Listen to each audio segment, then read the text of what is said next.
Hey, well, it's live now. We'll have a couple meet people coming in. I'll give it a second. I see them coming. Can you see the chat where you're at there? Yeah. I Okay, they're can. coming in. So, welcome everyone. I'm here today with Representative Fran Hong of Wisconsin, who is running for governor. It's a pleasure to have you here. I really appreciate that you would come and talk to me. I'm just a regular dad. We have wonderful readers and stuff on my newsletter, but I think it's just so critical that we have more of an interaction between our representatives and the people. So Absolutely. introduce yourself. Well, thank you so much again for having me. I agree. Government should be accessible. And one of the ways we do that is when elected officials actually go and talk to everyday folks and see them where they are and understand their lived experiences. So my background's actually in hospitality. I worked as a line cook, dishwasher, host, server for over 16 years now. I owned a restaurant and was the co-chef for 7 years. And I still work as a baker today. I just picked up a new baking gig. So it's a 3 a.m. to 11 a.m. really lovely meditative gig, and have served in the state assembly. I got elected in 2020 and I'm running for governor in 2026. So I seem to step up when we're in a time of chaos and crisis, but I believe that's an opportunity for change and building movements. Oh, it's so wonderful. And I think it's so important that we have people who represent us who have actually had to work for a living, because so many people in our government have not. And it's very clear where they seem so indifferent to the suffering that so many of us are going through. And this is across the board. And so I appreciate that you're taking the time to step up. And what we really have to do today, especially, is combat all the hate messaging that's out Mhm. there. I mean, my wife is an immigrant, and it's just constant attacks and constant hostility. And I'm honestly just fearful. And every day I'm Yeah. afraid that my wife and kids are not going to come home. And this is because of the lawlessness and the violence of the Republican Party. And so I appreciate people like you are making an effort to make a difference. It's also the cowardice of the Republican Party and their refusal to stand up for fascism and be complicit. A lot of elected officials talk about, I was this, I was that, I understand, but few are living it right now. The stress and the pain of rising costs. I just looked at my electric bill today and wondered, like, am I putting this off for next month? Because it turns out being a state rep doesn't make, it's not a living wage here in Madison with housing being out of control. So it's Republican, Democrat, independents, even Democratic socialists. We see folks get complacent, and it's understandable. And we see folks losing pieces of themselves, and that's also understandable when you get to be an elected official. But if you're not disciplined enough to consistently meet folks where they are, to have the real conversations and building trusted relationships so folks actually want to share, it's, I think that's that possibility, that trust, that understanding, that creativity, curiosity, all of that is missing right now in politics. Absolutely. And I get so frustrated because um, salute. But I get so frustrated, especially right now, because there is such a lack of communication. And what we constantly see is, and this is why I'm giving you tremendous credit for talking to me. You see Republican representatives constantly going on podcasts, dictating their message. They're all the time, they're out there. It's much less common. And when Democrats come out, a lot of times it's kind of lecturing us rather than having that exchange. And I was just like, just to appeal to you, I'll have other creators who will want to talk to you and get your message out, which is so important because we're all overwhelmed by this tidal wave of Republican inaccuracies. One that really strikes close to my heart, I find it really painful, is Republicans are constantly referring to immigrants as illegals as if they don't understand the law. And it incites violence against my family, anybody who doesn't look a certain way. And if you are in the you are allowed to cross the border and apply for asylum within a year. There's nothing illegal about that. So this word that they're using, it's so frustrating, and we just need to start pushing back. She is running for the Wisconsin governor of Wisconsin. So let you answer. No human being is illegal. And we are a nation of immigrants. I'm a very proud daughter of Korean immigrants. And my dad and my mom, they lived through a dictatorship, in the 80s and 70s in Korea. And they saw people being killed, the college protests where folks are gassed but dad reminds me that dictatorships collapse, and I try to keep that in mind. Our immigrant neighbors, friends, community leaders, elected officials, they gave me a lot of hope and remind me to stay disciplined about building a movement, making sure folks all see themselves in a movement so that we can take down fascism. And anyone who refers to another human being as an illegal, I think they themselves haven't, they're scared too, right? Like fascism impacts everybody. And a lot of the times I wish more people harnessed their fear and anger and actually did some good with it. And too many politicians right now are not only complacent, but they're complicit in perpetuating hate and violence. They're fucking endorsing it. And they're showing us who they are. Now that Absolutely. racism is now a fucking trend and they're going along with it. Sorry, I had a Oh, morning and now I'm just like I'm happy talking. I'm happy that you're using those words. I'm happy. And we need people to fight back. And you mentioned fascism. I mean, people are getting executed. People are getting executed by secret police. They're covering their faces. And here's the thing, and just the practical problems of this. They're violating a lot of norms that were put in place to protect innocent people.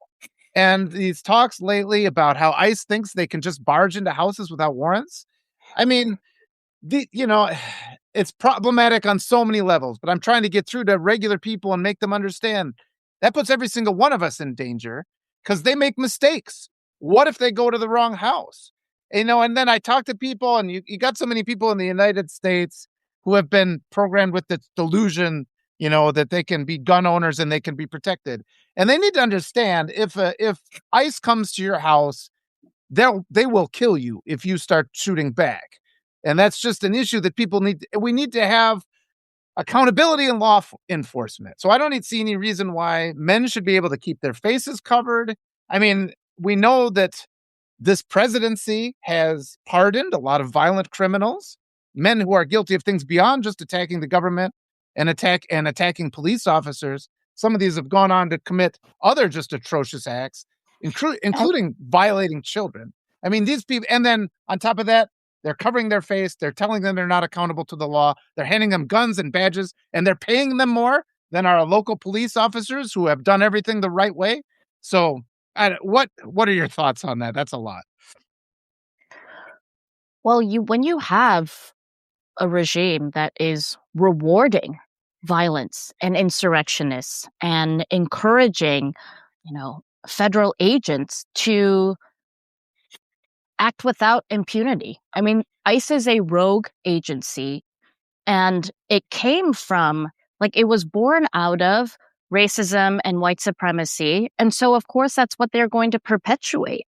I think about this happened after 9/11, and it is an agency that was designed to enforce fascism. And so they're doing what what the agency was designed to do. But it has escalated because we have a regime that rewards people for following them. And if you don't follow them, you're punished, you're executed, you suffer. That's why it goes beyond race and ethnicity now, right? I mean, Renee Good and Alex Preddy, but ICE killed 32 people last year. And we've got folks of color who have been brutalized by police for generations. And so this lawlessness, this cowardice, masking their faces, entering even without a judicial warrant, it is terrifying. They are thugs. They are terrorizing communities. But we are also seeing communities rise up. We are seeing what happens when people truly take care of one another, when folks are getting to know their neighbors. The organizing is unprecedented. folks recognizing the power of mutual aid, that there is, there's neighborhoods with patrol now and people showing up to walk students to school. I mean, imagine what could happen if we actually had laws and people pushing for policies where folks can just take care of one another and take care of themselves. They don't want us to imagine that's possible. Fascism wins when we stop imagining that better is possible. So when folks come together in solidarity and build power, go on general strikes, it makes those fascists scared. And we have every right to, push back, to fight back, to terrorize back, but with solidarity. Yes. Yes, and one of my biggest points of emphasis is how much power we have, peaceful action, lawful action, and exactly as you said, we respond to their, violence with hope and compassion.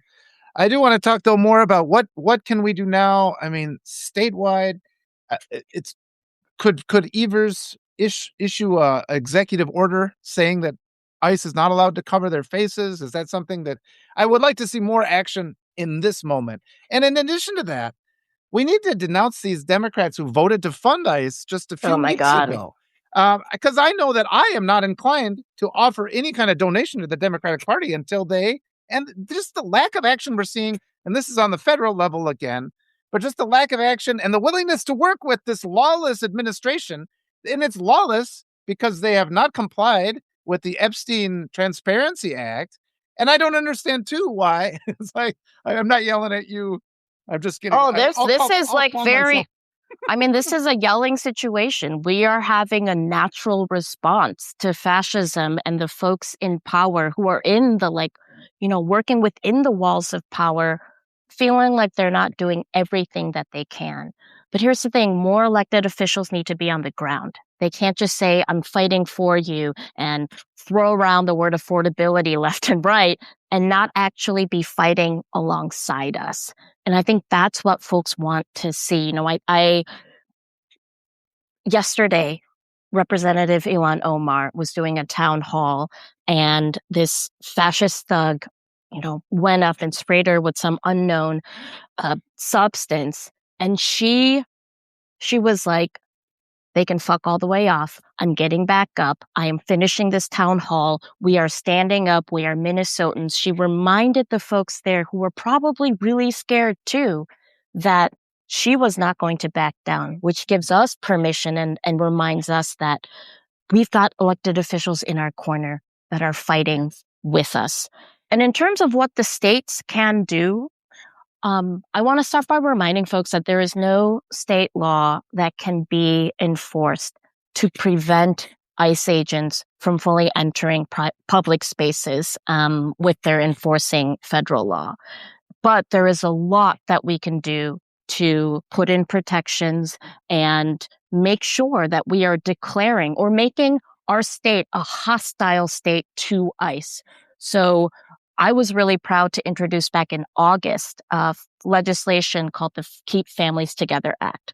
So it would ban 287 G agreements here between law enforcement and ICE agents.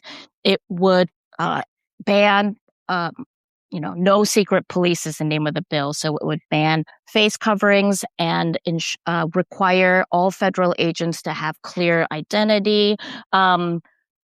There's no new detention centers constructed.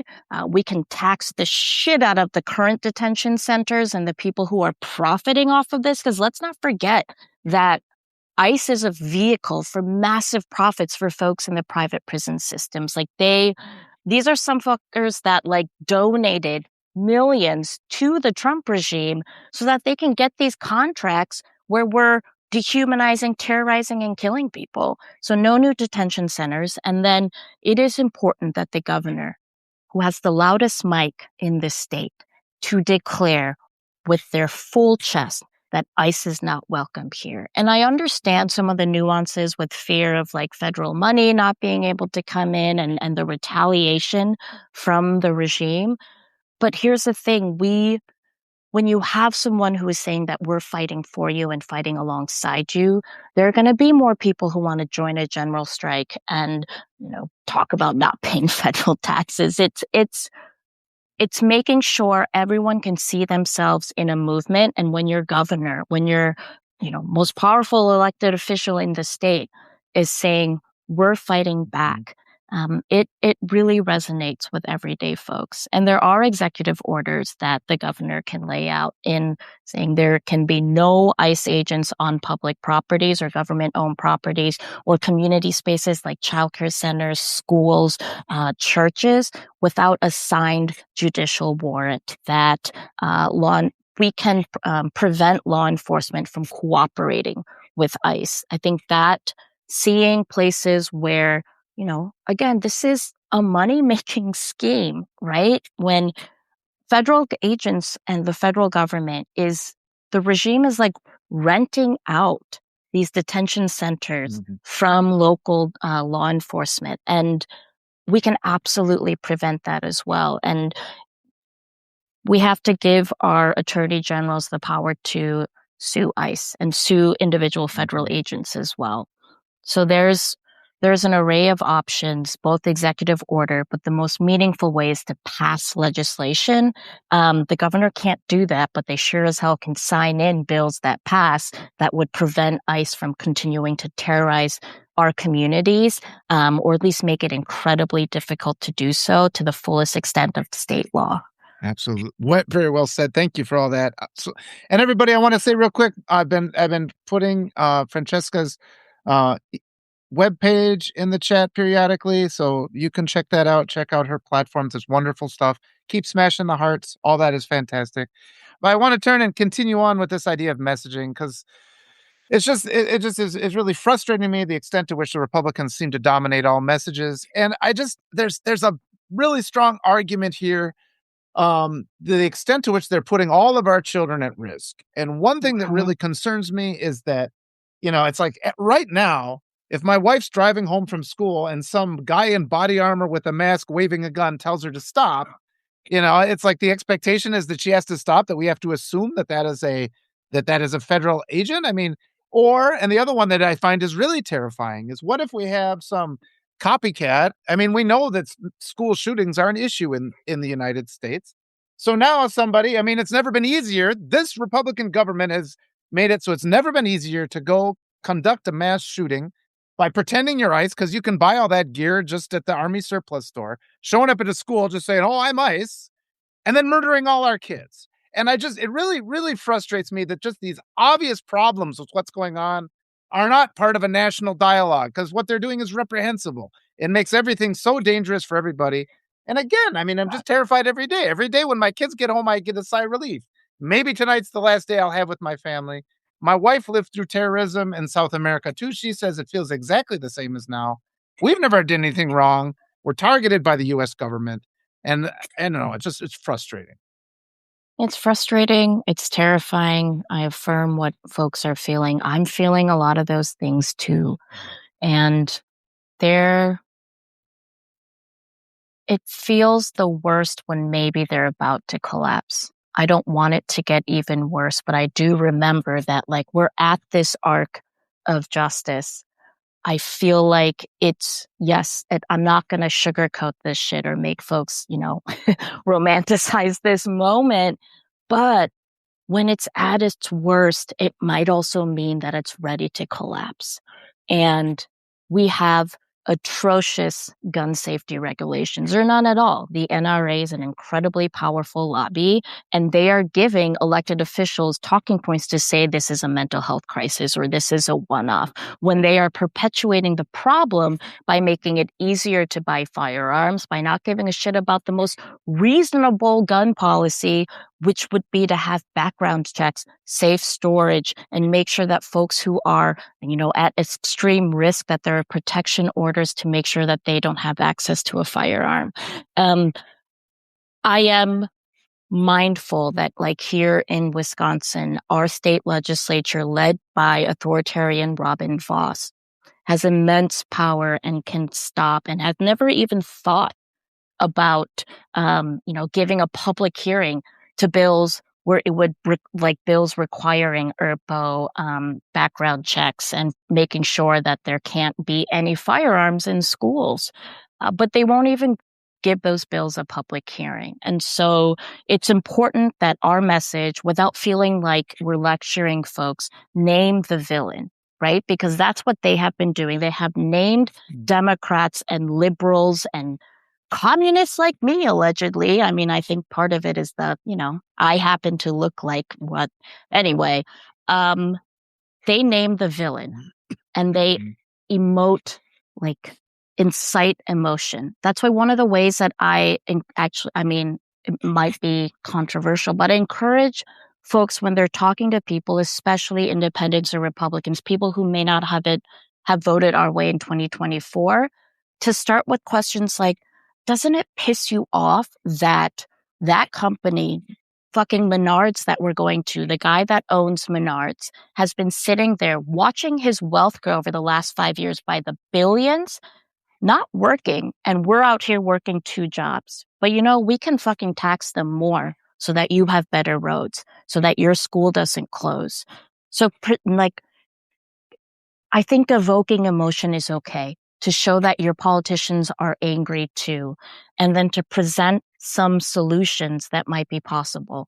And you may not move folks in the first conversation, but I don't think we should be afraid to use that emotion and be vulnerable as well. Just because we're elected officials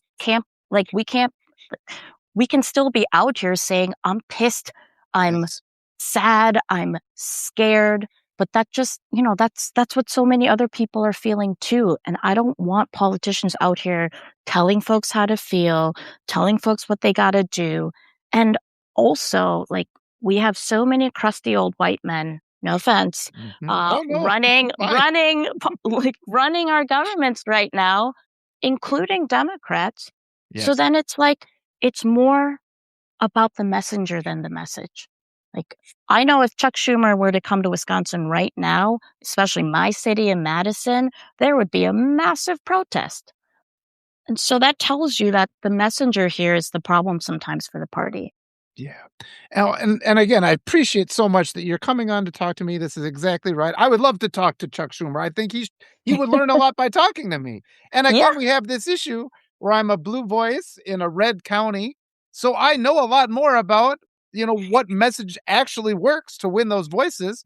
But then we got I call them the silver spoon Democrats who just accuse me of being part of the problem. And it just becomes so offensive. So much of the messaging on the larger scale, especially things like, I mean, we work so hard, we come out and we're up against, for example, a presidential candidate who has 34 felony convictions for business fraud related to election interference. He was under indictment for election He's making fraud. millions right now. He is making millions right now as the president. But then the 2024 election happens and we don't demand a single recount. And I mean, at this point, I do not trust, this is not a person who has ever done anything honestly in his life. And there's pretty strong, he was convicted of cheating in 2016 with the Stormy Daniels cover up.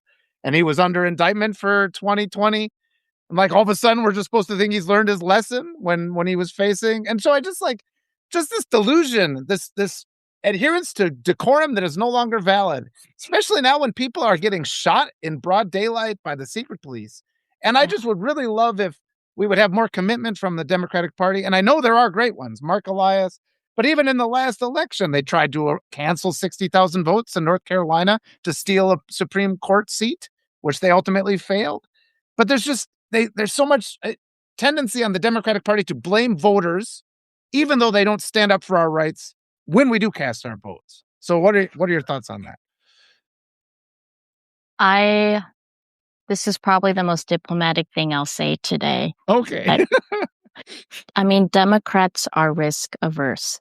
I would say I am risk tolerant, and it's important to lead unapologetically. And I think too many Democrats think being unapologetic is being reckless. But we have a rapist and a felon in the highest office where they are the most powerful man in the world, and he fucking knows it. So it's important that, okay, if you're not going to be out here, you know, it, maybe it's more important to be out in your community and out in the streets than going on MSNBC. And maybe it's more important, like, to use your office as a place where folks can go and, like, there's a food pantry there. There's diapers and hygiene products, and we're using our power and our money as elected officials to do real good in community, because this organizing happens. I tell folks it's like concentric circles, right? At the hyper local level, it is neighbor by neighbor, block by block. And so when it gets out to the elected officials, whether it's at the town government, city council, county government, to the state, we have to recognize that it's starting from the hyper level local out. So how can you help the block first, then the community, the broader community in the city, and then go out into the state? And no, I think more and more folks in the Democratic Party, especially in local office, are recognizing that. And there's like, let's make that the FOMO, right? When we have elected officials who are being active in the resistance beyond using, just having their title. And I know folks got to show up for committee. I got to go to the Capitol and do that work as well. And there's politics within politics to think about, and especially Democrats being in the minority party, it does get difficult to have a strategy that is can bring immediate results. Mhm. But my call to action would be for more elected officials to learn from community organizers and the grassroots movements, especially Black and Brown and Indigenous folks who have been in the movement and the resistance for generations. They probably know how to do this, and they do. I'm going to go back to you. Well, how are you talking to folks in your red county? I love going to dive bars. We're going to do a fundraiser in Eau Claire at a bowling alley. I want to get to the racetrack, and I think I'll get to out in Brown County. And it's like, it's important that politicians are also campaigning in places where folks are like having fun or relaxed, and see where you can engage with someone one-on-one. I still think one conversation can lead to meaningful policy. But yeah, what are folks in your community saying? Like, Well, that's a wonderful question. And yes, I think one of the big things I've been trying to tell everybody on my newsletter and all my lives, we just have to have the courage to speak. We have to talk to people because we are conditioned to just endure these things. We're conditioned to be tolerant. Everybody always thinks America, the land of the free, but they say this is the greatest country ever. So if we offer criticisms, you're instantly attacked. And we have to yeah, overcome okay, that. there's no health care. There's like Yes, folks are yes. in debt for trying to get, And and trying to get health care, and we have raging poverty, especially with yes. like child poverty. Like, no kid should go hungry in the quote unquote greatest country in the world. And we don't have paid leave. We don't have great public schools right now. It's complacency and complicity, and from both parties. I could talk about public education forever, but the reason the right and the extremists have been attacking public education for decades now Yeah. is because they know that it's one of the last remaining democratic institutions. So if you are hell bent on having a Christian nationalist system that runs a country, of course you're going to be going after the thing that empowers people, where folks can educate themselves and learn more about Yes. taking care of their community. And we're like screaming about funding our public schools and making that the priority issue. And I feel like Democrats, at least in the Wisconsin, are finally on board with talking about public education as an issue across the state, regardless of zip code. I just hope we're not too late. Yeah, and the constant tone policing where there's a mass shooting at a school and they tell us we can't talk about gun control in that moment when that's exactly the moment. And it extends all the way to the fact that they tell us not to talk about politics or religion at the dinner table, and just having those conversations. But I wanted to give you another example. Like, my daughter's on a basketball team, and I'll bring it up to the other parents. It's like, I'm terrified that my kids, I code every practice. I tell them I'm Mhm. here because I don't want my child to be abducted. And it's stunning to me how often people will say, things like, well, if you did it the right way, they say, it's like, eh, What's the aren't you? right way? Yeah, I know. But then they say, aren't you angry at people? And I'm just like, do you think? And this is the thing where I get through to them. I say, all this hate rhetoric that comes from the Republicans, it's directed at everybody. Nobody stops to act to see your documents. And then I also ask a lot of white people, are you carrying proof of citizenship? Which kind of brings to the forefront of their thoughts Yeah. that how tolerant and normalized racism is, because so many white people just don't even bother, even with this being such a massive campaign and discussion point. They don't bother to have their proof of, I mean, it's like not every immigrant to this country, you know, looks one way. Everybody looks a lot of different ways. So once you kind of get through a couple of those layers, I mean, I always call it this gap between what's going on in this mythology that people believe and trying to get across that, so that people at least have to have some sort of an awareness that they are acting in conflict with their essential integrity, or at least what they think is their essential integrity. And sometimes I can have those wake up moments. It's been a work in progress for 10 years trying to find an effective means of speaking. But I think right now, the one thing I'm landing on is we just need to talk every single day, and we just need to be present all the time and just never stop this messaging, because we know the Republicans are out there spreading lies, spewing lies constantly every time they get a microphone. Yeah. I'll say that for folks where like survival isn't so much a reality, right? I get so fucking annoyed when Dems are constantly saying like putting food on the table and feeding their kids. And it's like, you can do those things and still be incredibly stressed about economic security and how you're going to pay the bills, right? And it's sometimes it's important to let folks know, and I go back to the villain every time, right? For the Republicans, in order to fucking distract, divide, and destroy us, they find a group of vulnerable folks to blame every time for things that are going wrong in your life. But Mhm. my response to that is, has your life gotten better because trans kids can't play in sports? The 0.0045% of trans who are playing sports in schools, let them play. Because not letting them play, how does that improve your life? Because we're believe it or not, we're an individualist Yeah. country. And so some folks just want to hear you deserve better. What is, what's something in your life that you think, you know, there needs to be more opportunities for you to be able to change that. You deserve to have more choices. Where if there's paid leave and universal childcare and good public schools, Yeah. it's not a handout. It's saying, look, those things are there for you so you can make money the way that you want and spend it the way that you want. Making it about, those conversations that you're having, super important. But I would encourage folks to like, we're all fucking selfish and we want to make things about ourselves. So the way that both parties have been acting, but especially the way that the Republican parties have been acting, there's a reason why in all of their commercials they say right after a Democratic majority, like, what have they done for you? And I remind them, here in Wisconsin, the Republicans have been in power for almost 16 years. Yeah.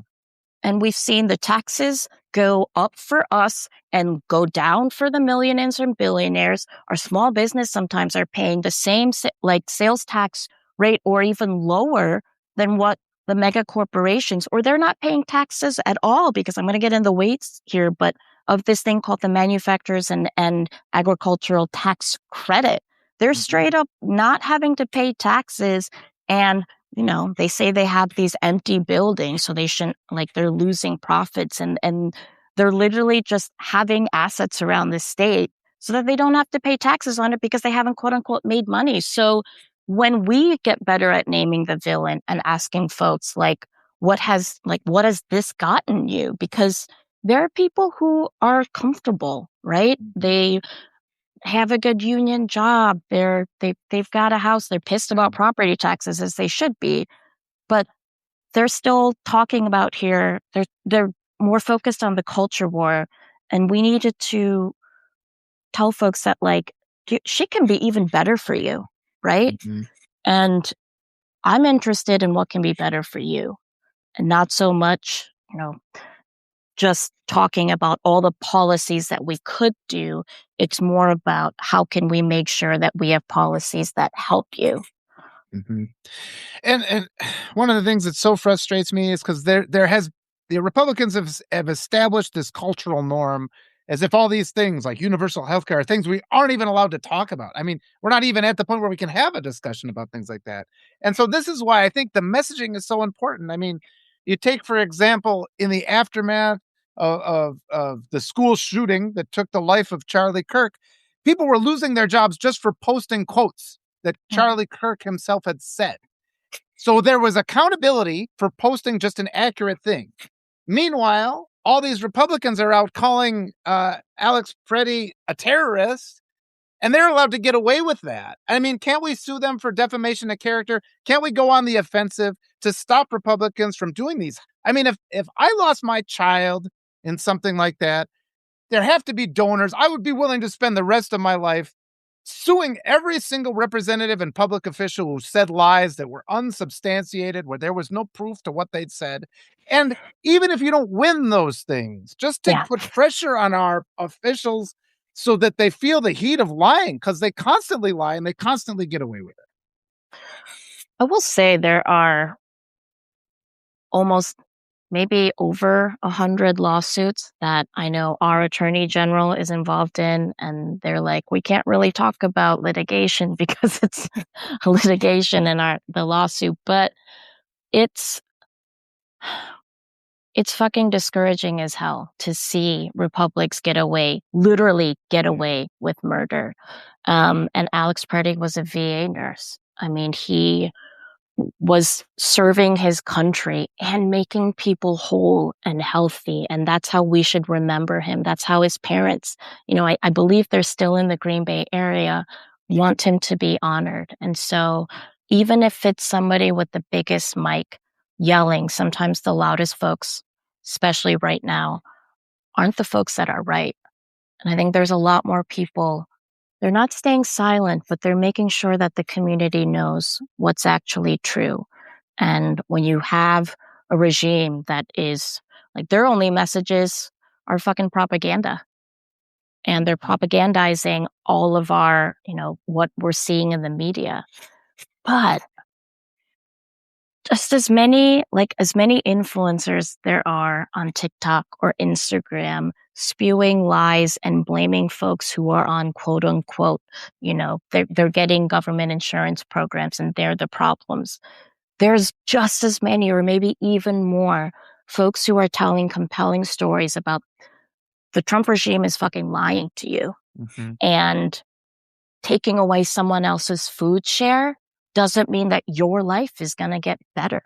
Mhm. I also think for folks who are like, their Republicans' favorite talking point, bigger government, we need to privatize. We need to run government more like business. It's like, okay, but government is also EMS workers. Government is also firefighters. Government is also police. They get all of their money from our tax dollars as taxpayers. And so, especially if I get knocked on socialism, I'm like, well, what do you think publicly owned NFL team is? What do you think us, Yeah. making sure that there are good roads? That's not a private company that's out here, Yeah. using their own money to fix the roads. That's all our tax dollars. And so there's, they're getting away with murder, and more folks are seeing that. And I think the horror and the tragedy of Renee Good and Alex Preddy and George Floyd, and us seeing these videos of folks being executed by their government, there's a growing understanding, or at least people are starting to be curious and think about, like, oh, maybe this isn't what I signed up for. Mhm. This isn't what I want my neighbors to see. And even if they're not out here being loud and proud about, or, attacking the Trump regime, or even saying they side with Democrats, I think there are more of us who realize that we have a moral center, we have moral courage, even when our government and our elected officials don't. Yeah. One of the things that concerns me, hate is so well funded in the United States. I don't know where they get their money from. I mean, but we do see that. Yeah, Mark Zuckerberg, Jeff Bezos. Well, I mean, just as you were the Republicans always accuse, like, "Oh, cancer research is full with fraud." That's what Republicans say, but then the Pentagon hasn't passed an audit in 20 years or whatever. We have these inflated military budgets, and it's gets back to the every accusation is a confession thing. I think Yeah. they're stealing a lot of money that should be. I mean, all this money going to ICE, $170 billion over 4 years, that could have gone to your kids' education, that could have gone to your healthcare, that could have gone to food, that could have gone to all kinds of possible Mhm. positive things. So I really do know. I mean, it's like if you talk to your colleagues, I would love to talk to you anytime you want to talk. Just send me a message. Come on, we'll just talk because we have to flood the zone with these positive messages. Yeah. And it's so valuable, and I appreciate you so much because otherwise, if we don't know, we get frustrated, right? We get nowhere. Yeah. You're able to just kind of explain, well, this is what we're trying to do. This is what our obstacles are, and just giving us all some direction. But we need this. This interaction is so critical, and we are building big platforms here. Like I said, I'll introduce you to some other people you can talk to, and the rest of the people around you that need to have more of a platform, bring them on. And hopefully, the things we talk about now will become bit by bit part of the national discussion. Because as it is now, it just feels like the traditional silver spoon Democratic establishment just does nothing, allows Republicans to rote indoctrinate the public with a white supremacy narrative. And we're seeing the consequence of not teaching true American history, not the history of the slave era for decades, for not having the fairness doctrine. I mean, there is no message on our side. So really, every time a member of the Democratic Party sends a message asking for a sponsorship, they should be sponsoring the small creators trying to give a platform for this valuable narrative that we need to build. But your thoughts?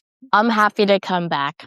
Oh, I wonderful. love having these conversations, and I'm so glad you offered, bringing on other folks, whether they're elected officials or grassroots organizers. There are so many people with talent and resources that they are more than willing to share. Uh, I think there's a lot of folks ready to kick the establishment's ass Yeah. on both sides of the aisle, right? There are Republicans who are also like, why are these people representing me? Or they might, run as an independent, but that is a common feeling right now, is to kick the establishment's ass a bit, know that we're chipping away, and it sucks when it feels like what we're chipping away at with institutions, they'll come in and bulldoze us. But this is the year for the many and not the money. And there's more grassroots organizing now that's happening that I really believe in their power this year more than anything. And the power of the people in Minneapolis, the courage they're showing. Small businesses, a restaurant, literally, they're offering free food to everyone. And then people who want to donate to them to help with costs of making that food, they're being flooded with that. It is incredible to see the resiliency of folks, but I also caution, like, you have to find your ways to be in this long term. Like, you have to take your rest when you need it, because we don't want to see, just like after a crisis, all these people wanting to get involved and then it kind of fizzles out. Yeah.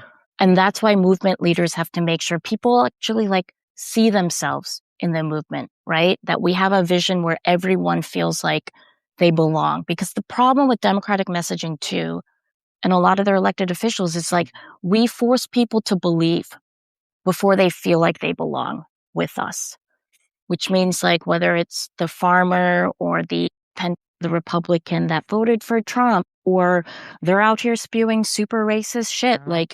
I'm not saying we excuse it, but we don't want to miss an opportunity for them to be with us and knowing that we deserve better and making better possible. Yeah. And more of an embrace of just a courageous embrace of the progressive policies that the people want. And we have Yeah. seen the Democrats being reluctant. And like you said earlier, they're risk averse, but it's easy because we're the ones who have to endure the risks, the regular people, and the guys in their mansions talking to their consultants who are telling them nothing but BS. And then they never come and talk to us either. But talking to you gives me a lot of hope. We are kind of running short on time. This has been wonderful. I really appreciate everything that you said. I appreciate that you gave me your time. Let me put your link to your webpage there. Please donate to Francesca Hong, her campaign, and just keep coming back. And it's like we said, we can't wait for the primaries. We can't wait for the midterms. We act now, because we have to establish a community that knows that they can ask for something better. We have to activate everybody. But I'll let you have your final thoughts. I'm really proud that I get to be part of a movement and a community-powered grassroots campaign. We have our individual dollar donations, 7,400. We surpassed the next two candidates combined when it comes to individual donations. So I'll ask folks if you're able to donate $1 today, but donate $5 to a mutual aid organization or an immigrant right justice group, the ACLU. I'm asking for $1, but if you can give them $5 today, that's part of organizing as well. Excellent.